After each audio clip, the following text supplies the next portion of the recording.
Thank you, Honorable, for agreeing to do this interview. Let's start, first of all, by talking about the issue of Boko Haram in Nigeria. How do you think that the government is handling this terrorist group so far? Very badly, because there are two Boko Harams. Visible Boko Haram, led by Shekau. Invisible Boko Haram, led by Jonathan Goodluck. So, which means the government can never do anything that will tame the Boko Haram. Absolutely. Why did you say that the government is also Boko Haram? Well, you remember very well, the president himself said that there are Boko Haram members in his cabinet, and we're yet to see who they are. He has not handed them over to the police.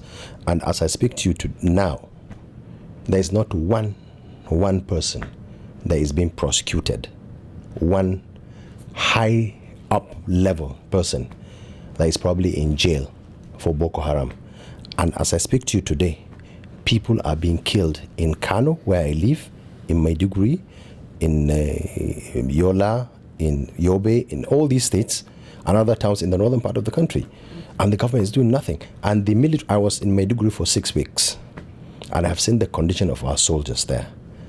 You know the government is not serious in tackling Boko Haram, and the menace will not go. I want to talk about the missing girls. It's been like 4 months now. Do you think that they are doing anything at all? Well, I think, yes, they are talking, making noise, but doing things on the ground, I don't think so. As I speak to you as well, not one military officer is in Sambisa forest. They have never ever been there. Never. They have never been to the forest where the Boko Haram members are. The government knows. So how do they tackle it? And you see, the unfortunate part of it is that the Nigerian military would rather go on the street and kill you and I. Last week in Zaria, they went and killed Al-Zakzaki people, his 3 children, and or on the road, on the street, or in Lagos with bus drivers and so on. In other parts of the country, taking money from public, Muslim people. But to go to Sambisa and fight, they will not, because the leader of Boko Haram, the invisible, who is Jonathan Goodluck, invisible Boko Haram leader, will not give them funds, necessary ammunitions to go and work or to go and fight. He recently asked for another $1 billion to fight Boko Haram. Do you think that he's not using the money for what he claims that he's going to use the money for, or do you think he just did not give them the order to go after the girls? Well, they have already appropriated more than $1 trillion. More than 1 trillion naira between 2009 to date to fight Boko Haram. But what are they doing? They're just having parties, coming to Washington just like with the 70, 80 persons to come and spend people's money. Or what are they doing again? Maybe the First Lady going on Jamboree. What are they doing again? Celebration of Nigeria 100 years. What are they doing again? Making sure President acquires another aircraft. What are they doing again? $20 billion that were said to have been missing, instead of the president to ask for where is the money. What he did, sack Sanusi. What he did, sack the minister, the MD of NNPC. What he did, this is the only country that in 4 years you had 4 MDs of NNPC, but the Minister of Petroleum has never been questioned. These kind of things. So this is where the money is going to. Now, the president is looking for another 1 billion to steal the way they have been stealing the country. If the president is serious, he should ask for the whereabouts of the 20 billion and probably take from that 20 billion and use whatever he wants to do for the military. But he is not going to do that, because he's not serious. He does not want peace in this country. That's why I am in Washington to solicit the assistance and the cooperation of President Obama to arrest President Jonathan Goodluck, to ensure he doesn't go back to Nigeria. Because if the American government will be after Mugabe, will be after Bashir of Sudan, with even an arrest warrant on him, there are no more people killed in Sudan than in Nigeria. So if the United States government is serious, if the international community is serious, the person to be arrested is here in Washington. They should arrest him. We shall provide evidence against Jonathan Goodluck with blood in his hands. The country we emulate, US, you could see how they deployed their resources to bring in 2 American citizens from Liberia that are affected by Ebola. 2. As I speak to you now, probably 100 Nigerians are killed, and nothing is happening. And you mean this man will be walking the streets of the greatest democracy in the world? I mean, the American government is not serious if they allow him to go back. I'm glad you talked about the Washington summit going on, because I was just about to ask you about that. That first of all, what do you think about the whole idea of inviting African leaders here? And second of all, do you think anything good can come out of this for regular Nigerians on the street? Well, the American government is doing it for its own interest, just like the Chinese also did this kind of conference in their own interest, the African leaders and Chinese leaders, is to foster economic gains of these countries. But whether the African leaders, will also seek for an opportunity to enhance Africans, that's another thing. Some African countries will do, but certainly the leadership of Nigeria will not do anything to ensure you and I, ordinary Nigerians, benefit from this kind of jamboree. They've been saying that Nigeria now has the biggest economy in Africa, and it's been some months now. We're not seeing the effect of that yet. So I'm just wondering your view about how they've been saying Nigeria is the biggest economy now, and also the fact that you're saying that coming here doesn't really translate into anything good for common Nigerians. The economic indices in Nigeria is different from reality. The economic indices, inflation, whatever inflation figure or any economic indices Okonjo Iweala tells you or President Jonathan tells you is total lie, because they don't even know what they're doing. Economic indices should show the number of jobs created in a month, the number of people that can feed, the number of children that can go to school, how many hospitals are. As I speak to you now, doctors in Nigeria are on strike. For more than a month. For more than a month. I mean, the polytechnic lecturers, more than 1 year, they decided on their own to come back to work, because nobody cares. So this is the country where nobody cares about anything. How can they come and tell you that we are the biggest economy? I am telling you, Niger Republic economy is better than that of Nigeria, because at least average Niger people, they can feed, they can send their children to school. Those that can afford can have electricity. But in my country, this is the only country in the whole world that no matter how rich you are, you could be inconvenienced. Because if you have the best car in the country, it could break down and nobody could fix it for you. Absolutely, because you have no road to fly it. If you have the best house, you could... Absolutely. So that's what I'm telling you. So where are the economic indices? Who will tell you that we are the biggest economy? No. If you say we have the greatest looters of the economy, that I agree. The president is proud to say that we are the second country with the largest number of private aircrafts. Those kind of nonsense. I mean, if your president will pride himself in saying, look, my country has private jets. I mean, as if that has got nothing to do with anything to do with economic indices. If you have 1% of the population of about 200 million stealing, taking the money, bluntly, I mean, like poking their hands, the fingers into the eyes of the masses, that you can go to hell, do your worst. Yes, we have stolen. There is nothing you can do, and we can bring the military to crush you. Instead of them to send military to Sambisa, they use them against us. Let's talk a bit about the upcoming election. I know you've been saying that the candidate for presidency has to be from the north.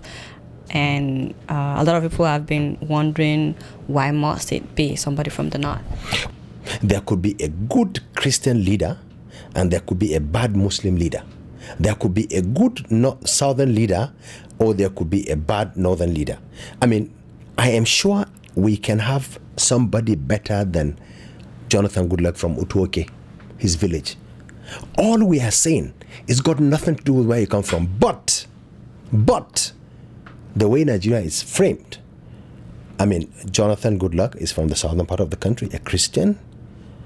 Obasanjo, southern part of the country, a Christian. He's been there for 8 years.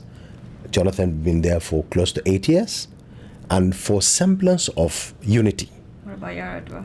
Yeah, well, Yar'Adua was there for maybe 2 years, so if you calculate from the time the civilians started in 1999 to date, only Yar'Adua, who comes from the north, a Muslim, so the people in the north feel like this time it's the turn of the north. But if Jonathan Goodluck had led us well, nobody would have even thought of North or any other person. No, but he's not leading us well. It's got nothing to do with where he comes from. I, Honorable Farouk Adamu Aliyu, went to court to get judgment against my Fulani man, late Yar'Adua, for him to be acting president of Nigeria. I got judgment in favor of Jonathan Goodluck. I had never, before then, I've never met him. Up till this time, I met him only once, about a month and a half ago, at the conference for political parties that he called. I went with Jana Buhari. That's where I saw him for the first time in my life. And I have never seen Jonathan Goodluck in my life. So I did it for my country. I didn't do it for Jonathan. So it's got nothing to do where he comes from. But he is incompetent leader as a nation. I mean, our leader as a Nigerian. Incompetent from Utuoke.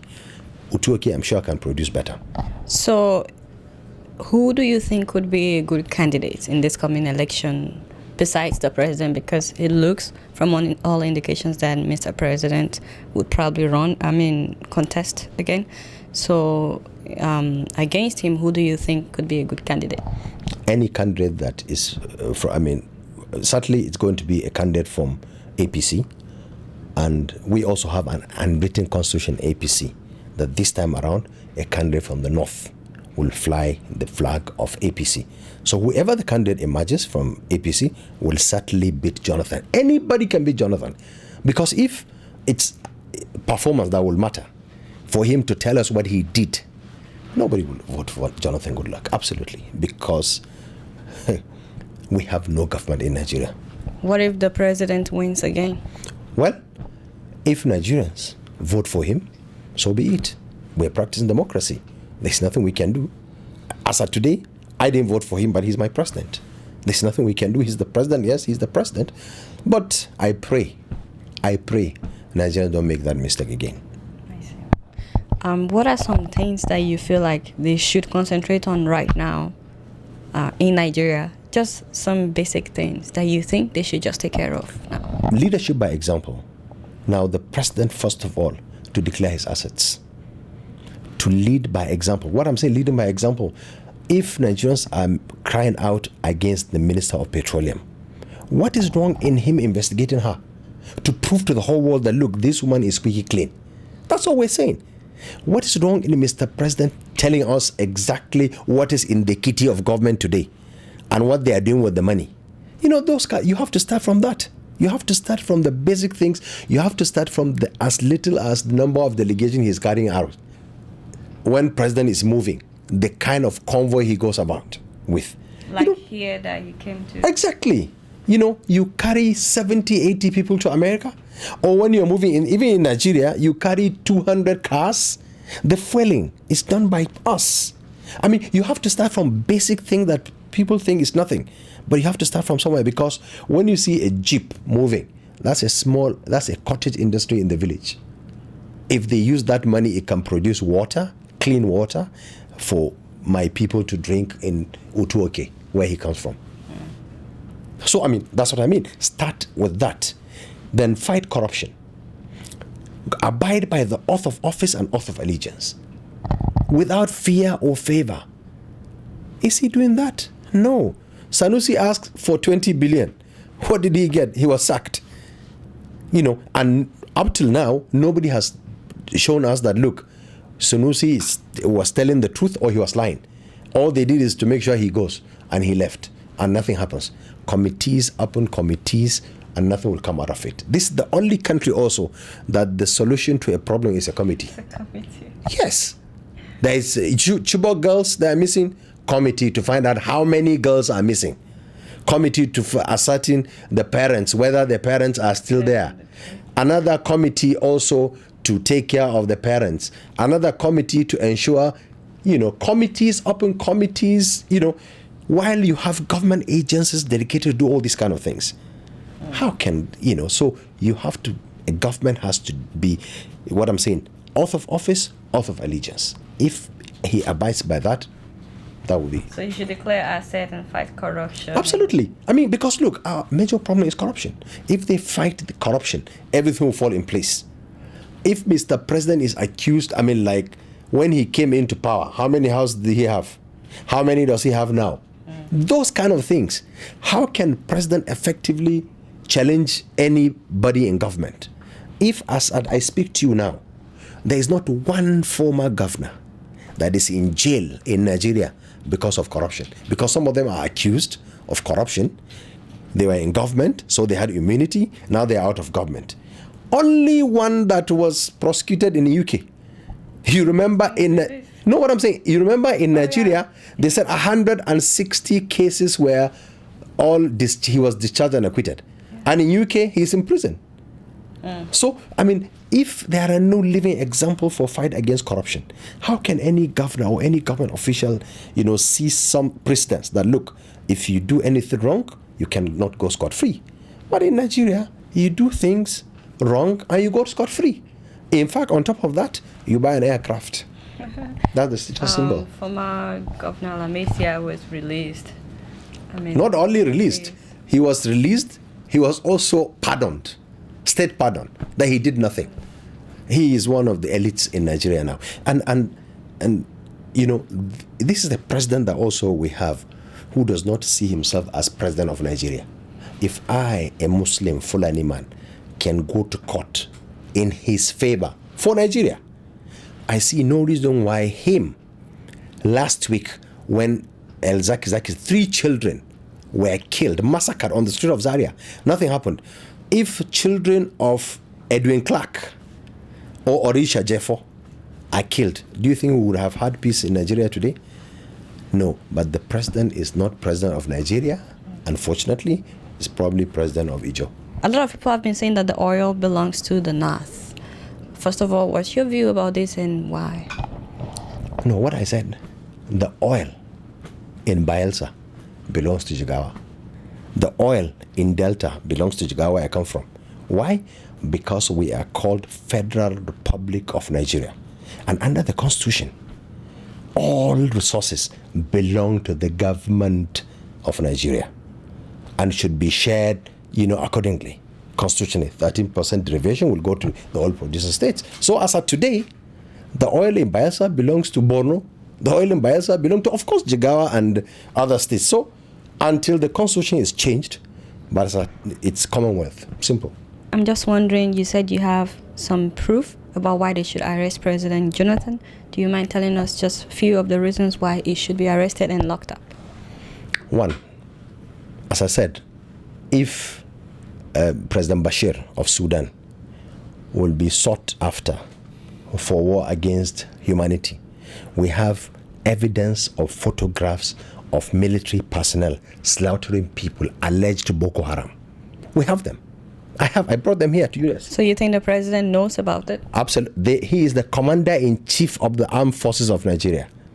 And in all his setting up of committees, we've not had him setting up a committee to investigate those kind of extrajudicial killings, or the killing in Zaria, or the attempted murder of General Buhari, or the attempted murder of the late Evian of Kano, or the attempted murder of the late Shehu Borno, or the murder of Jafar. So many people were killed and nothing happened, and we have documented evidence against the armed forces and some security personnel that he is leading. That's one.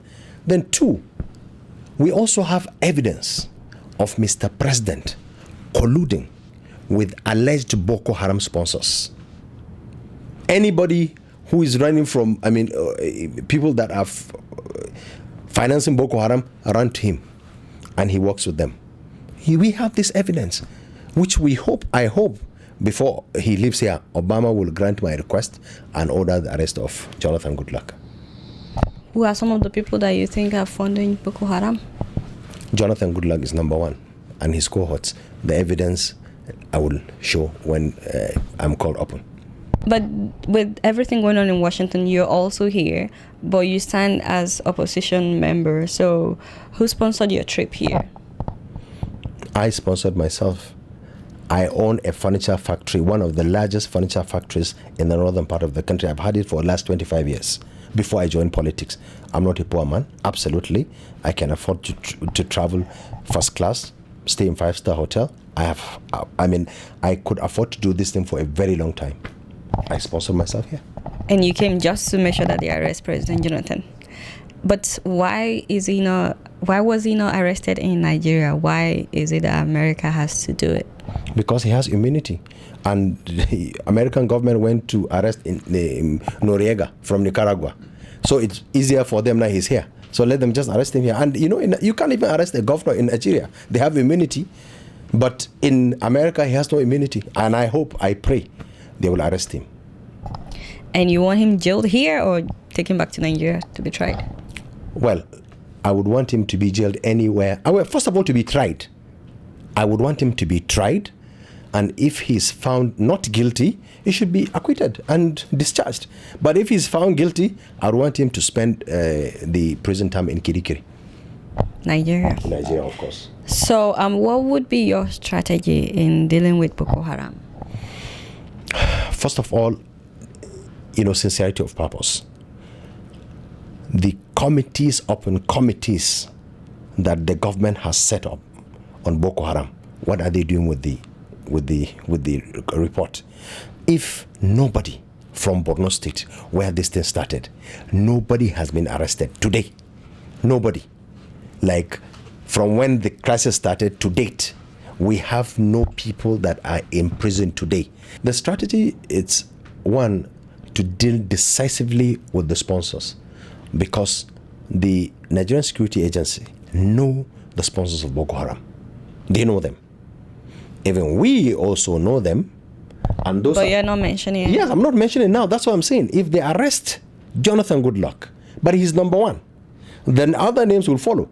When he is arrested, then we'll come up with the names that we know, which he knows, they know, the security agents know, but up till now, none of them is arrested. Nobody is prosecuted for that. Only the foot soldiers, alleged foot soldiers. Some are massacred, some are with them, some, they will arrange some caricature riot in SSL headquarters and kill them because they probably don't want to squeal. They want us to know. Because look, we as Nigerians need to know. If they arrest one person, they should tell us what he did. We need to know. But they don't tell you. Recently, they repatriated somebody from Sudan. And probably that's the last you will hear of him. I'm telling you, this is Nigeria. That's the last you will hear of him. They will not come and tell us exactly what has happened to him. So that's what we're saying. If Jonathan is brought to trial, we shall bring out those evidence, and probably the SSS, the military intelligence, will be made to come and give their evidence. Are you saying that Jonathan knows the sponsors and he's refusing to prosecute them? Like, what do you think he has to gain from doing that? It is very, very convenient for Jonathan Goodluck, for this Boko Haram to continue. One, it will disenfranchise the northern part of the country, where you have the largest number of votes from the country. Is it not, what's the coincidence that all these issues are happening in opposition states? Kano was bombed 8 times within the last 1 month. 8 times. So many places were bombed in Kano. In Bauchi, not Bauchi, in Yobe, in Adamawa, in Borno, of course, the headquarters of bombing. So these are the kind of things, because with crisis, who will even come to vote? Would you come out to vote and be killed? That's why I have honestly sacrificed my life. Because in Nigeria, if you don't come out to struggle, you will either be killed at the filling station, or you'll be killed on the road, or you'll be killed in a motor park, or passing the road. So you better come out and speak. You speak out. If they kill you, so be it. In any case, we are mortals. Somehow you will die. So if anybody thinks probably by killing me, God bless him. Personally, I have sacrificed my life. I am willing to die for my country. If coming out to say the truth will mean me being eliminated, so be it. Probably those coming behind me will enjoy. I was going to say that it's not just the opposition states though, because like Kaduna was also on that attack. Bauchi has been attacked, and Gombe. That's true, but then when you come to the whole picture, all this thing is happening in the northern part of the country, where you have the largest number of votes. So you find out that, look, when they tell you In fact, I'm even wondering how we can come out campaigning these days, because we'll be scared in the northern part of the country. Today, my party had a large gathering in Oshogbo, but that kind of gathering cannot happen in Kano or Kaduna, because you'll be scared. You don't know what will happen to you. So the government is deliberately instilling fear in the electorates. So it is very convenient for Jonathan not to fight Boko Haram or any terror for that matter in the northern part of the country. But a lot of Nigerians believe that, it's people that don't like Jonathan that are behind Boko Haram in order to discredit his government. You're saying otherwise.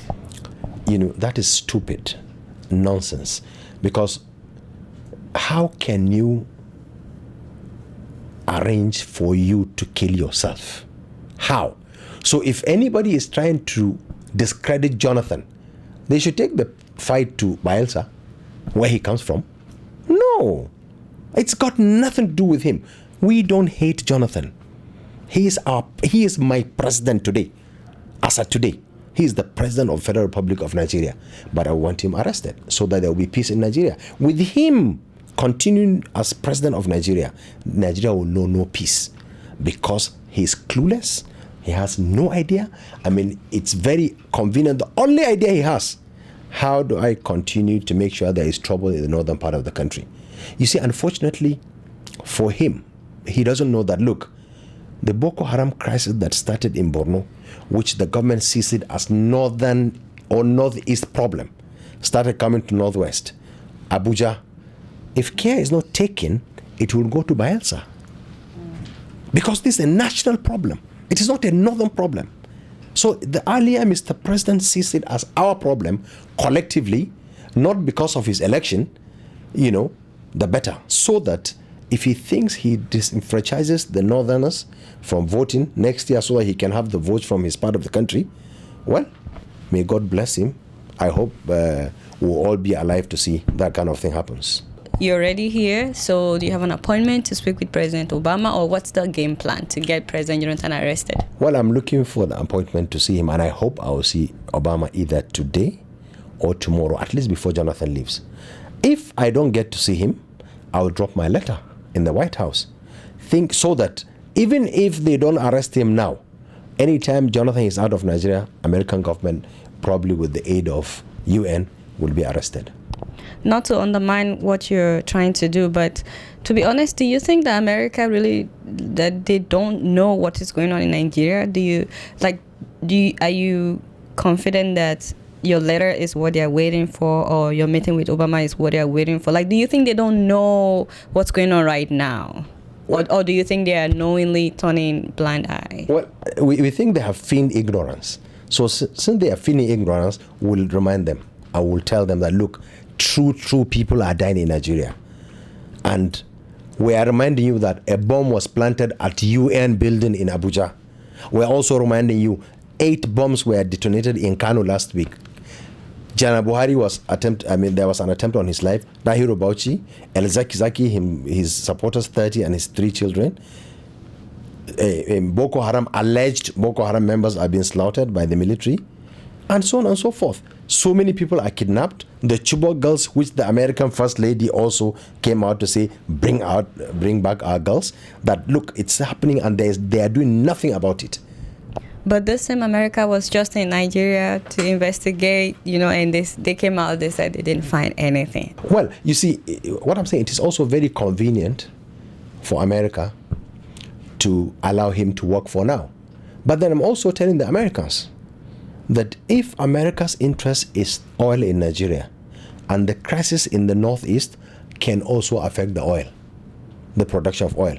So I want to remind the Americans, the earlier they intervene in arresting this man, the better for its American interest as well. So that there will be peace and tranquility in Nigeria. So that there will be good governance in Nigeria. And they prophesize good governance every day. Obama keeps saying American values and so on. They don't agree with torture and so on. So now the number one torturer of people in Nigeria is in America. Let them arrest him. Mine is one-man riot squad. I know nobody in America. I don't know anybody to mobilize. But I can bring myself here. I brought myself. I'm an elite where I come from in Nigeria. So I'm here on my own also to have a one-man riot squad against President Jonathan Goodluck. Not to burst your bubbles, but what if America doesn't show interest in what you stand for? Well, that does not mean we shall not keep fighting. If they don't, we will fight and fight. If Obama does not show interest, one day, someday, another American president will come. And in the interest of the American people also, you know, in the interest of the economic interest of American people, they will rise up against ill government of Jonathan, leading the most populated black African country, country in the world. If there is crisis in Nigeria, imagine refugees from the northern part of the country flowing into Chad, Cameroon, Niger. There will be no peace in the whole of Western Africa, West of Africa. Wow, thank you so much.